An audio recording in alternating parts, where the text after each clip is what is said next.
واعتصموا بحبل الله جميعا ولا تفرقوا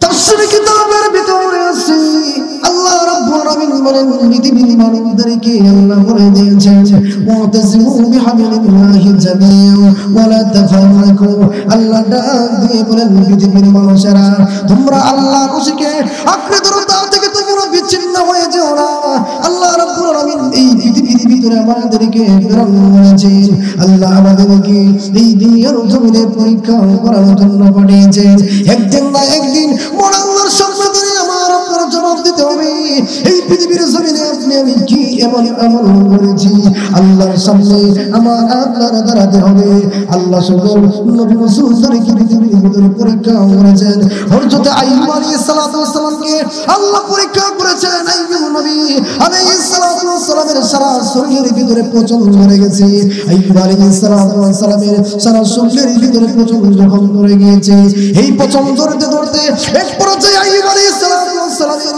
সারা শরীরের পচন একবারে জিহ্বার ভিতরে যখন পৌঁছে গেল এমনিতে আইয়ুব আলাইহিস সালাতু ওয়াস সালাম আল্লাহকে ডেকে ডেকে বলেন ওগো আল্লাহ আমার সারা শরীর তুমি পচায়া দাও আমার কোনো কষ্ট নাই আমার জিহ্বাটাকে তুমি পচাবে না কারণ আমার এই জিহ্বা দিয়ে তোমাকে আমি স্মরণ করে যদি আমার এই জিহ্বা পচায়া দাও তাহলে আমি কিভাবে তোমাকে স্মরণ করব আইয়ুব আলাইহিস সালাতু ওয়াস সালামের এই কথায় সন্তুষ্ট হয়ে মহান আল্লাহ আইয়ুব আলাইহিস সালাতু ওয়াস সালামের সারা শরীরের পচন ভালো করে দিলেন ঠিক তেমনি ভাবে আল্লাহ রাব্বুল আলামিন হযরত ইউনূস আলাইহিস সালাতু ওয়াস সালামকে পরীক্ষা করেছেন ইউনূস নবী আলাইহিস সালাতু ওয়াস সালামের মাছের পেটের ভিতরে ইউনূস নবী যখন মাছের পেটের ভিতরে ছিলেন তিনটা অন্ধকারের ভিতরে থেকে ইউনূস আলাইহিস সালাতু ওয়াস সালাম আল্লাহকে বলে যায় নাই এক হলো মাহমুসরাতের অন্ধকার আর এক হলো সমুদ্রের তলদেশের অন্ধকার আর এক হলো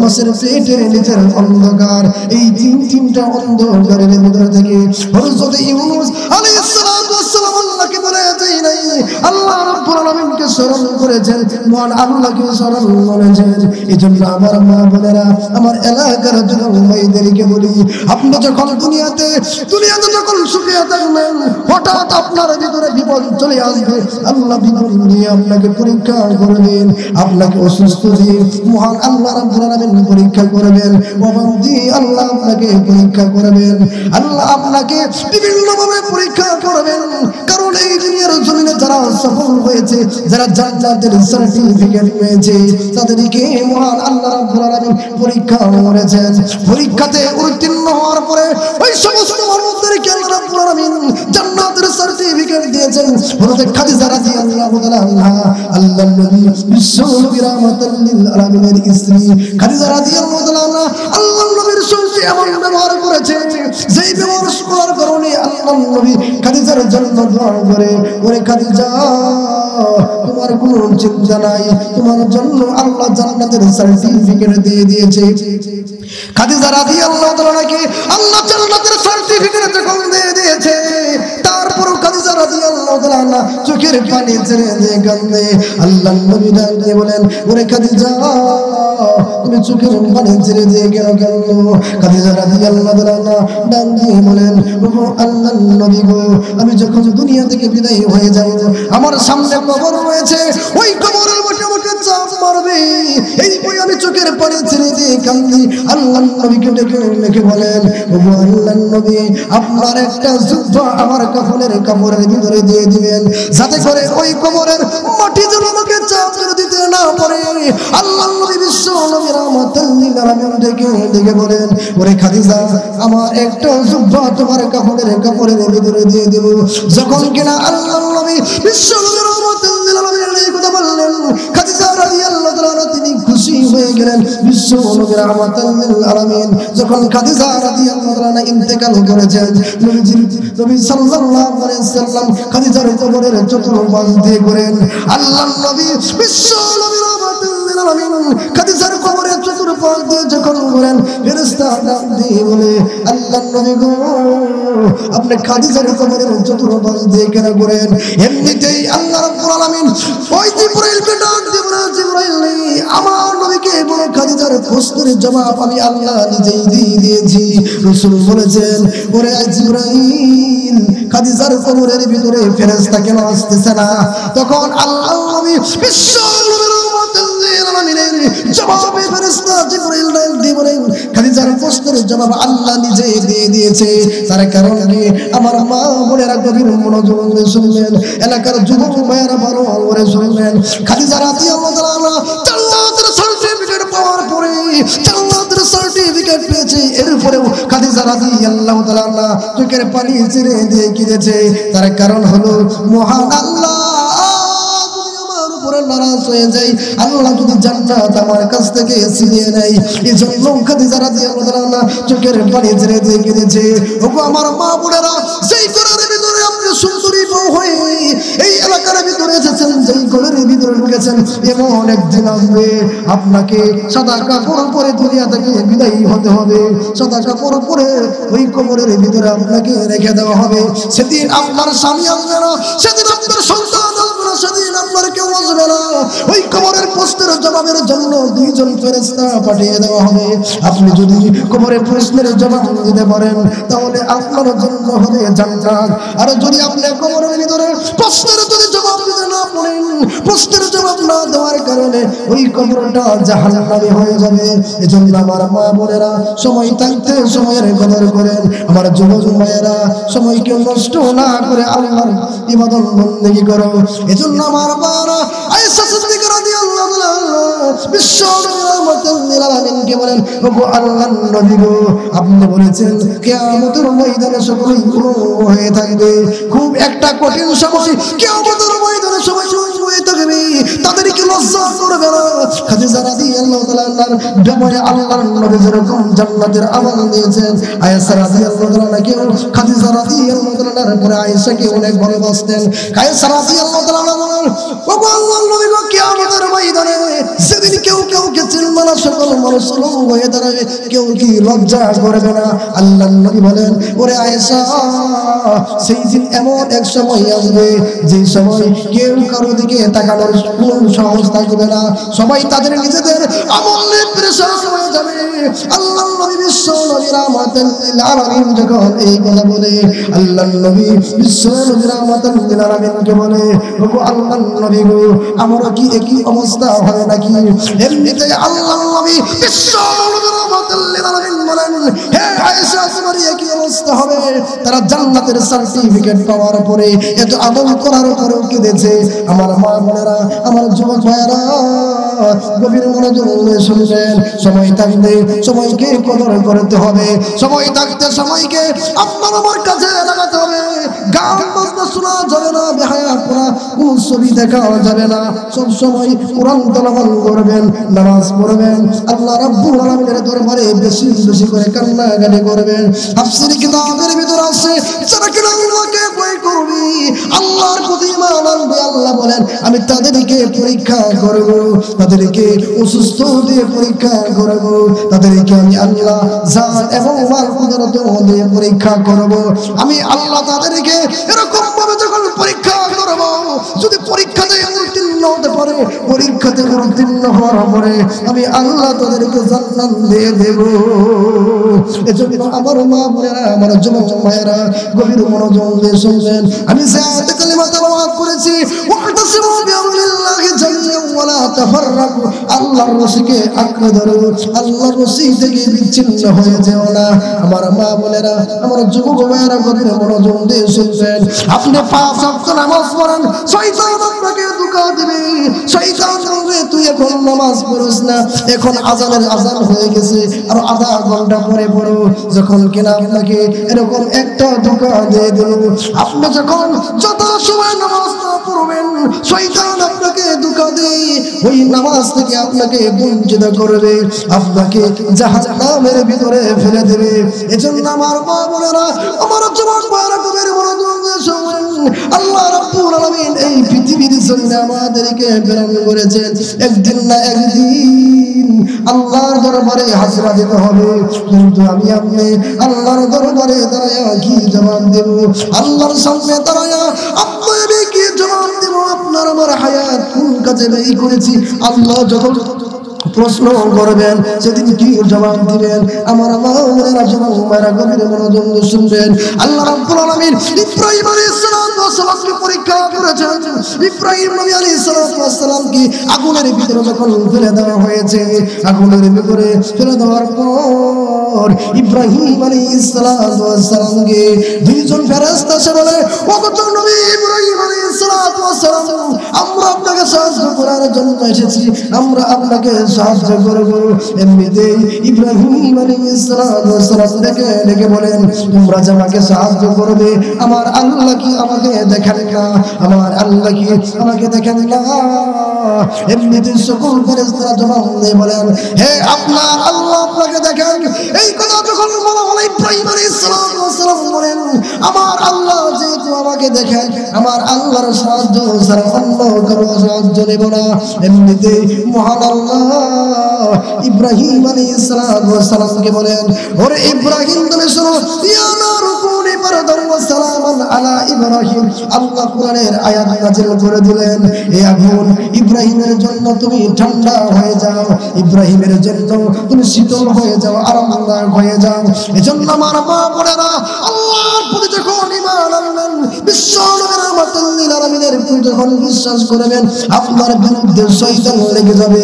হাদিসের ভিতরে আছে, একটা মানুষ যখন দুনিয়া থেকে বিদায় হয়ে যায়, বিদায় হয়ে যাওয়ার পরে ওই লোকটা যদি নেককার হয় বা নেককার মাইরা হয়, শয়তানের দলেরা কান্দে, শয়তানের সকল দলেরা একত্রিত হয়ে কান্না করে আর বলে, আমরা তোমাকে জাহান্নামে নিতে পারি নাই, আমরা তোমাকে আমাদের দলে অন্তর্ভুক্ত করে দিতে পারি নাই। আমার মা আপনারা কবির মনোযোগ দিয়ে শুনবেন, একটা মানুষ যখন দুনিয়া থেকে যখন বিদায় হয়ে যায়, বিদায় হয়ে যাওয়ার পরে সে যদি বদকার হয়, শয়তানের দলেরা হাসতে থাকে, আরে আমরা সাকসেসফুল হয়ে গিয়েছি, আমরা সাকসেসফুল হয়ে গিয়েছি, আমরা তোমাকে আমাদের দলে আনতে পেরেছি।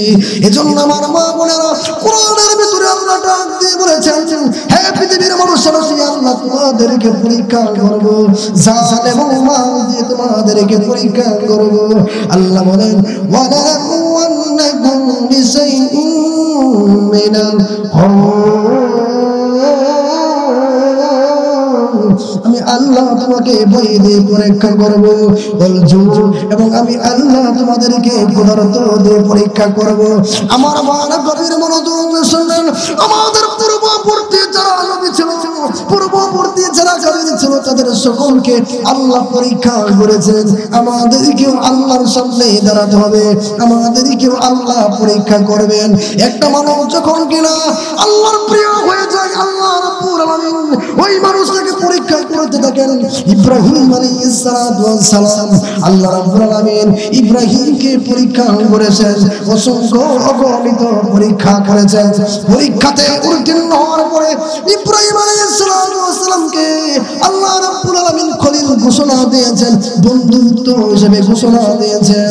আমার মা বোনেরা, আমার যুবক ভাইয়েরা, গভীর মনোযোগ দিয়ে শুনবেন, আল্লাহ পৃথিবীতে আমাদেরকে একটা হায়াত দিয়ে পাঠিয়েছেন, যে কোন কিনা আপনার আমার দুনিয়ার জীবন যখন শেষ হয়ে যাবে, আল্লাহ রাব্বুল আলামিনের দরবারে যখন দাঁড়াতে হবে, সেদিন কি আমল নিয়ে দাঁড়াবো? কিয়ামতের ময়দানে 5টা প্রশ্নের জবাব দিতে হবে। 1 নম্বর হলো হায়াত কোন কাজে ব্যয় করেছো, 2 নম্বর হলো যৌবন কোন কাজে ব্যয় করেছো, 3 নম্বর হলো আল্লাহ রাব্বুল আলামিন বলবেন ইলম কতটুকু অর্জন করেছো, আমল কতটুকু করেছো, 4 নম্বর আল্লাহ রাব্বুল আলামিন পরীক্ষা করবেন তুমি কতটুকু মাল অর্জন করেছো আর কতটুকু আল্লাহর রাস্তায় খরচ করেছো। 5 নম্বর হলো ইলম কতটুকু অর্জন করেছো, আমল কতটুকু করেছো। এই প্রশ্ন আল্লাহর দরবারে আল্লাহ যখন করবেন, তখন আমি আপনি কি জবাব দেব? আমার মা বোনেরা, আমার বোনেরা, ওই মোবাইল থেকে দূরে থাকবেন, কারণ এই মোবাইল টিপার কারণে অনেক মা বোনেরা হারাম রিলেশন করে হারাম রিলেশন করে যুবকদের সঙ্গে প্রেম প্রীতি করে এক পর্যায়ে ওই যুবকের সঙ্গে পালিয়ে যায়। ওই দিন পরে ওই যুবক ওই মহিলাকে ব্যবহার করে ছেড়ে দেয়। তখন ওই মহিলার পেটে বাচ্চা হয়ে যায়। এরপরে ওই যুবক মেনে নিতে চায় না, ফ্যামিলিরা যখন মেনে নিতে চায় না, অবশেষে ওই যুবতী বোন আত্মহত্যা করে দুনিয়া থেকে বিদায় হয়ে যায়। এরকম হাজার হাজার ঘটনা আমাদের সমাজের ভিতরে আছে। এজন্য আমার মা বোনদেরকে বলছি, আপনি যদি পর্দা করেন, আপনি যদি আসিয়া আলাইহিস সালাতু ওয়াস সালামের মতো যদি একজন কামেল বান্দা হতে পারেন। আসিয়া আলাইহিস সালাতু ওয়াস সালাম কেমন কামেল বান্দি ছিলেন। আসিয়া আলাইহিস সালাতু ওয়াস সালাম ছিল ফেরাউনের বউ। ফেরাউন ছিল এই জমানার ভিতরে কুখ্যাত একজন ফেরাউন। সে খারাপ মানুষ, সে মানুষদেরকে শান্তিতে থাকতে দিত না। সে বলতো আমি খোদা, আমি রব। যখন এরকম ভাবে স্লোগান দিয়ে দিল মুসা আলাইহিস সালাতু ওয়াস সালামের প্রতি, আসিয়া আলাইহিস সালাতু ওয়াস সালাম ঈমান এনেছে। ঈমান যখন এনেছে, আসিয়া আলাইহিস সালাতু ওয়াস সালামের ঈমানের কথা ফেরাউন জেনে গেছে। এমনিতেই আসিয়াকে ডাকলে বলে, ওরে আসিয়া, তুমি নাকি ঈমান এনেছো? তুমি নাকি মুসার প্রতি ঈমান এনেছো? আসিয়া আলাইহিস সালাতু ওয়াস সালাম ডাক দিয়ে বলেন, হ্যাঁ আমি ঈমান এনেছি, আমি মুসার প্রতি ঈমান এনেছি। যখন কিনা এই কথা বলবো, এই কথা বলার পরে আমার মা বোনেরা আসিয়া কি বললেন, ওরে আসিয়া তুমি ঈমান ছেড়ে দাও, তা না হলে তোমার কপালে খারাপই আছে।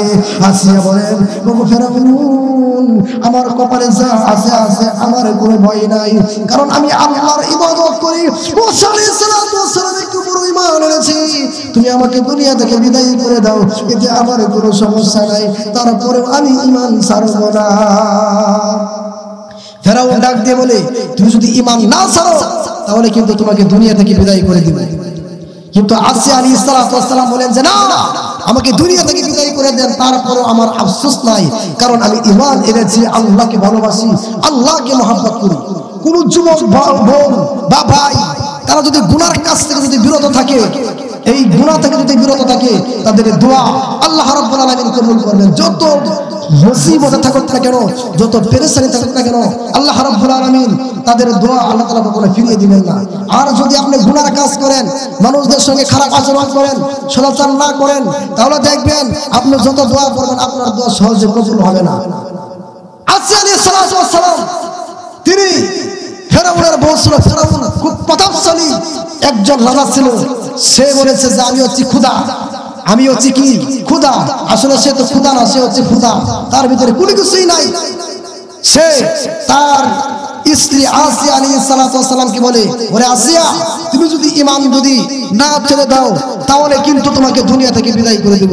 শেষ পর্যন্ত আসিয়া আলাইহিস সালাতু ওয়াস সালামকে নির্যাতন করতে করতে দুনিয়া থেকে বিদায় করে দেওয়া হয়েছে। এরপরও তিনি ঈমান ছাড়েন নাই। এজন্য তিনি ঈমান ছাড়েন নাই, আল্লাহর প্রতি বিশ্বাস করেছেন, আল্লাহকে ভালোবেসেছেন, আল্লাহ রাব্বুল আলামিনের উপর এমন ঈমান আনছে জীবনটা পর্যন্ত দিয়ে দিয়েছে। তারপরেও তিনি ইসলাম আর আল্লাহর কোরআন থেকে, আল্লাহর বিধান থেকে তিনি কখনো সরে যান নাই। ঠিক তেমনি ভাবে আপনি আমি বিভিন্ন কাজ করি, সংসারে ঝামেলা থাকতে পারে, অনেক মা বোনদের অনেকের বিভিন্ন সমস্যা থাকতে পারে, তারপর নামাজের সময় হলে সব কাজ বাদ দিয়ে তারপরে আপনি নামাজের ভিতরে যখন যাবেন, নামাজের ভিতরে যাওয়ার পরে আল্লাহ রাব্বুল আলামিন ফেরেশতাদেরকে ডেকে ডেকে বলবেন, ও ফেরেশতারা, আমার এই বান্দি এত কাজ করার পরেও, এত কিছু করার পরেও আমার এই বান্দি নামাজের ভিতরে আছে, আমার বান্দি কি চায়? তখন ফেরেশতারা বলে, আল্লাহ আপনার বান্দি জাহান্নামের আযাব থেকে মুক্তি চায়, কিংবা আপনার বান্দা জাহান্নাম থেকে মুক্তি চায়। তখন আল্লাহ রাব্বুল আলামিন বলবেন যে ঠিক আছে, আমার বান্দি যেহেতু জাহান্নাম থেকে মুক্তি চায়, আমি আল্লাহ তার সকল গুনাহ মাফ করে দিলাম। সুবহানাল্লাহ। এজন্য আমার মা বোনেরা, টাকার জন্য অনেক মা বোনেরা আছে গুনার কাজে লিপ্ত হয়। এই দুনিয়ার সময় কয়দিনে, একদিন না একদিন এই দুনিয়া থেকে আবার আপনার বিদায় হতে হবে। কাফনের কাপড় পরায়া আপনাকে আমাকে যখন অন্ধকার কবরে রাখবে, সেদিন আল্লাহর সামনে দাঁড়ায় কি জবাব দেব? কি জবাব দেব আল্লাহর সামনে দাঁড়িয়ে? এজন্য আপনার আমার সর্ব অবস্থায় আপনার আমার ঈমান নিয়ে টিকে থাকতে হবে। আর বর্তমান সময়ে কি আর বলবো, ঈমান নিয়ে টিকে থাকা খুবই কঠিন। টাচ মোবাইল যাদের হাতে আছে, এই টাচ মোবাইল গুনার দিকে মানুষদেরকে নিয়ে যায়। অনেকে টাচ মোবাইল ব্যবহার করে, গুনাহ করে না, এটা কিন্তু কেউ বিশ্বাস করবে না। এজন্য আপনার আমার সর্ব অবস্থায় গুনাহ থেকে বাঁচতে হবে। গুনাহ থেকে যদি আপনি আমি বাঁচি, আপনি আমার যত দোয়া করব, যত ইবাদত করব, আল্লাহ তাআলা সব কিছু কবুল করবেন। ঠিক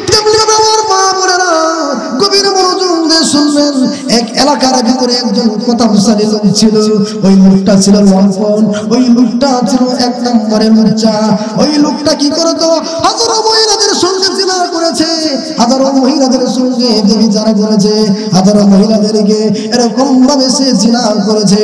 একজন আল্লাহ বলা মহিলা, সে আল্লাহর বন্দী, সে ডাকতে বলে, আমার সন্তানেরা 3 দিন ধরে খাবার খায় না, আমার সন্তানেরা 3 দিন ধরে না খাওয়া, আমার সন্তানেরা চোখের পানি ছেড়ে দিয়ে কান্দে, আমি মা হয়ে সহ্য করতে পারি না। যখন কিনা ওই মা এক পর্যায়ে ওই বৃদ্ধ লোকের কাছে, লম্পটের কাছে যখন আসে, তখন ডাক দিয়ে বলে, ওগো আল্লাহর বান্দি, তুমি অনেক কামেল মহিলা, তুমি কেন আমার এখানে এসেছো? তখন ওই মহিলা ডাক দিয়ে বলে, আমার 3 দিন ধরে আমার সন্তানেরা খাবার খায় না, 3 দিন ধরে আমার সন্তানরা খাবার খায় না, আমি মা হয়ে সহ্য করতে পারি না। যখন কিনা এই কথা বললো, তখন বললেন যে আমাকে কিছু টাকা দেন, আমাকে কিছু টাকা দেন, সময় মতো আপনার টাকা আমি পরিশোধ করে দেব। তখন ওই লম্পট লোক ডাক দিয়ে বলে, তোমার টাকা পরিশোধ করতে হবে না, তুমি 1 রাতের জন্য আমার সঙ্গে থাকার জন্য রাজি হয়ে যাও। তুমি যদি 1 রাতের জন্য আমার সঙ্গে থাকার জন্য রাজি হয়ে যাও, তাহলে তোমার কোনো টাকা দিতে হবে না। ওই মহিলা চোখের পানি ছেড়ে দিয়ে আল্লাহকে ডেকে ডেকে বলে, ওগো আল্লাহ, আমার এই বিপদের ভিতরে তুমি ছাড়া আমার কোনো উপায় নাই। ওই মহিলা চোখের পানি ছেড়ে দে, আল্লাহর বলতে চোখের পানি ছেড়ে দে, আল্লাহ রাব্বুল আলামিনকে বলে, প্রভু আমাকে এই বিপদ থেকে হেফাজত করো। ওই মহিলা রাজি হয়ে গেল। ওই লম্পট লোকটা তাকে অন্দর মহলে নিয়ে গেল, বলে, আসো আমার সঙ্গে তুমি রাত্রি যাপন করবে। ওই মহিলা যখন কিনা ওই টাকার বান্ডেলটা যখন মহিলার হাতে দিয়েছে, হাতে দেওয়ার পরে ওই মহিলা চোখের পানি ছেড়ে দিয়ে কান্দে। ওই লম্পট লোকটা ডেকে ডেকে বলে, ওগো বোন, তুমি চোখের পানি ছেড়ে দিয়ে কেন কান্দো? তোমার কান্নার কারণ কি? এমনিতে ওই বোনটা ডেকে ডেকে বলে, আমার চেহারা দুনিয়ার কোনো মানুষ দেখে নাই, দুনিয়ার কোনো মানুষকে আমার চেহারা আমি দেখাই নাই, আমার এই সুন্দর চেহারা কাউকে দেখাই নাই, আমার শরীর কেউ স্পর্শ করে নাই। আজকে আমার সন্তানের জন্য, আজকে আমার এই পেটের ক্ষুধার জন্য তোমার কাছে আসতে হয়েছে, জন্য আমি তোমার কাছে এসেছি। এমনিতে ওই লম্পট লোকটা ডেকে ডেকে বলে, আমি তো তোমার শরীরে টাচ করি নাই, আমি তো তোমার শরীরের ভিতরে কোনো আঘাত করি নাই, তুমি চোখের পানি ছেড়ে দিয়ে কাঁদো কেন?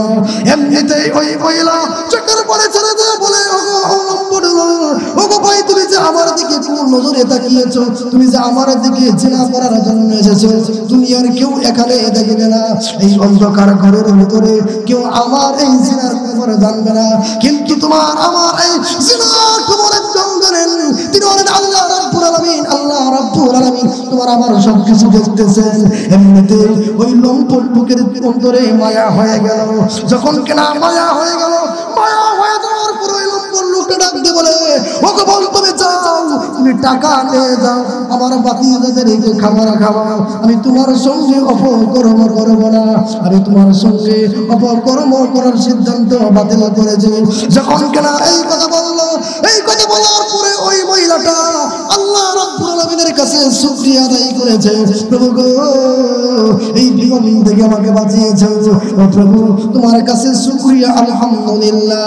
এমনিতেই ওই লোকটা ডাক দিয়ে বলে, ও ভগবান, তুমি যে আল্লাহর প্রতি ঈমান এনেছো, তুমি যে আল্লাহকে বিশ্বাস করো, আল্লাহকে ভয় করো, আমি তো আল্লাহর সঙ্গে নাফরমানি করেছি, আমি তো জিনা ব্যভিচার করেছি, আমি জিনা ব্যভিচার করার কারণে আমার এই জিনা ব্যভিচার করে সারাটা জীবন নষ্ট করে ফেলেছি, আমার আল্লাহকে ক্ষমা করবেন নাকি?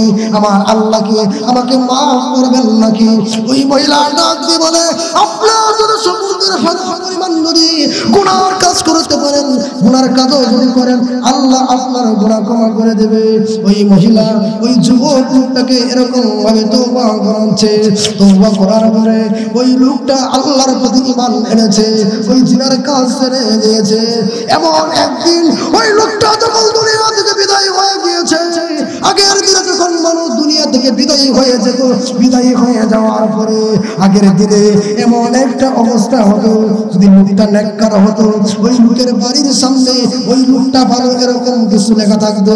যদি লোকটা নেককার হতো, তার ওই বাড়ির বাড়ির সামনে লেখা থাকতো এই লোকটা হচ্ছে নেককার, এই লোকটা হচ্ছে নেককার। আর যদি লোকটা বদকার হতো, আর যদি এই লোকটা নাফরমানি করে দুনিয়া থেকে বিদায় হয়ে যেত, তার বাড়ির সামনে লেখা থাকতো এই লোকটা খারাপ মানুষ। এরকম ভাবে যখন কিনা ওই লোক দুনিয়া থেকে বিদায় হয়ে গিয়েছে, সকল মানুষরা যখন ওই লোকের বাড়িতে গেল, গিয়ে দেখবে তার বাড়িতে লেখা আছে কয়েকটা আরবি অক্ষর লেখা রয়েছে, কয়েকটা আরবি অক্ষর লেখা রয়েছে। সেই অক্ষরের ভিতরে লেখা রয়েছে আল্লাহ রাব্বুল আলামিন এই বান্দাকে ক্ষমা করে দিয়েছে।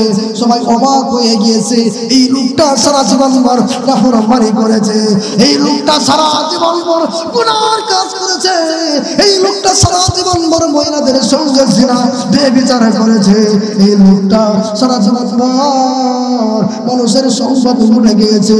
তাহলে তার বাড়ির সামনে কেন লেখা এই লোকটা নেককার? এখানে তো লেখা দরকার ছিল এই লোকটা বদকার। এমনিতেই ওই বর্ণনা শুনে ওই মহিলার কাছে গিয়ে বলে, ও মহিলা শুনো, এই লোকটার সামনে নেককার লোক কেন লেখা রয়েছে? এমনিতেই ওই মহিলা ডাঙ্গে বলে, আমার লেখার কারণ হলো আমার সঙ্গে এই লোকটা জিনা বেবিচার করেছে। জিনা বেবিচার যখন করেছে, আল্লাহর কাছে লোক তওবা করেছে, আল্লাহ রাব্বুল আলামিনের কাছে তওবা করে ওই লোক সুগান্ধার হয়ে গেছে, ওই লোক আল্লাহ রাব্বুল আলামিনকে ভয় করেছে। এজন্য তার ওই বাড়ির সামনে লেখা রয়েছে এই লোকটা জান্নাতে। তার মানে প্রমাণ হলো সারা জীবন ভর যদি আপনি নাফরমানি করে আপনার জীবন যদি শেষ করে দেন, সারা জীবন ভর যদি আপনি অন্যায় বিচার করে যদি আপনি জীবন শেষ করে দেন, আল্লাহর কসম করে বলি, আপনার গুনাহ যদি পাহাড় সমতুল্য হয়, আপনার গুনাহ যদি পাহাড় সমতুল্য হয়, চোখের কোনা পানি ফেলে যদি আল্লাহর দরবারে কাঁদেন, আল্লাহ রাব্বুল আলামিন আপনার সকল গুনাহ ক্ষমা করে দিবেন। চোখের পানি ছেড়ে দিয়ে আল্লাহর দরবারে কাঁদতে হবে। কারণ হাদিসের ভিতরে আসছে, যদি কারো কান্না না আসে তারপরে তাদের কান্না আসার ভাব করতে হবে, চেষ্টা করতে হবে যে আমার চোখ দিয়ে যেন পানি বের হয়। যখন কিনা আপনার চোখ দিয়ে পানি বের হবে, আল্লাহ রাব্বুল আলামিন ওই চোখের পানির কারণে ওই জাহান্নামের ভিতরে যখন আপনাকে ফেলে দেওয়া হবে, জাহান্নামের ভিতরে ফেলে দেওয়ার পরে আপনার ওই এক ফোঁটা চোখের পানি জাহান্নামের ভিতরে আল্লাহ রাব্বুল আলামিন যখন নিক্ষেপ করবেন, সঙ্গে সঙ্গে জাহান্নামের আগুন নিভে যাবে। আল্লাহু আকবার। এজন্য যত বড় বড় আল্লাহর ওলি, যত বড় বড় আল্লাহর ওলি ছিল, তারা চোখের পানি ছেড়ে দিয়ে কেঁদেছে। হ্যাঁ, আয়েশা রাদিয়াল্লাহু তাআলা আনহা, খাদিজা রাদিয়াল্লাহু তাআলা আনহা, সুমাইয়া রাদিয়াল্লাহু তাআলা আনহা, যত বড় বড় সাহাবী ছিল, তারা চোখের পানি ছেড়ে দিয়ে সারা রাত কেঁদেছে। আপনি যত গুনাহ করেন না কেন, আপনি যত নাফরমানি করেন না কেন, আপনি যদি আল্লাহ রাব্বুল আলামিনের কাছে ক্ষমা চান, আল্লাহ রাব্বুল আলামিন আপনাকে ক্ষমা করে দিবেন। এজন্য আমার মা বোনেরা এবং যুবক ভাইদেরকে বলবো, যত পারেন তত বেশি আপনারা আল্লাহ রাব্বুল আলামিনের দরবারে চোখের পানি ছেড়ে দিয়ে কাঁদবেন। কারণ আল্লাহ নবী সাল্লাল্লাহু আলাইহি সাল্লাম জীবনে কোনোদিন গুনাহ করেন নাই, তারপরও তিনি 100 বার, কোন হাদিসে আসছে 70 বার তিনি তওবা করেছেন। তে আমরা কত গুনাহ করি, শত শত হাজার হাজার গুনাহ করি, আমাদের তো দিন 1000 বার 2000 বার তওবা করা দরকার। এজন্য তওবা করতে হবে। আস্তাগফিরুল্লাহাল্লাযী লা ইলাহা ইল্লা হুয়াল হাইয়ুল কাইয়্যুম ওয়া আতুবু ইলাইহি লা হাওলা ওয়া লা কুওয়াতা ইল্লা বিল্লাহিল আলিয়্যিল আযীম। যদি এটা না করেন তাহলে আস্তাগফিরুল্লাহ পড়বেন। যখন কিনা আপনার এরকম ভাবে তওবা যখন করবেন, আপনি যখন কিনা এরকম ভাবে আল্লাহ রাব্বুল আলামিনের কাছে ক্ষমা চাইবেন, আপনি যদি সারা জীবন বড় নাফরমানি করেন, আপনি যদি চোখের পানি ছেড়ে দিয়ে আল্লাহর দরবারে কাঁদেন, আল্লাহ রাব্বুল আলামিন আপনাকে ক্ষমা করে দিবেন।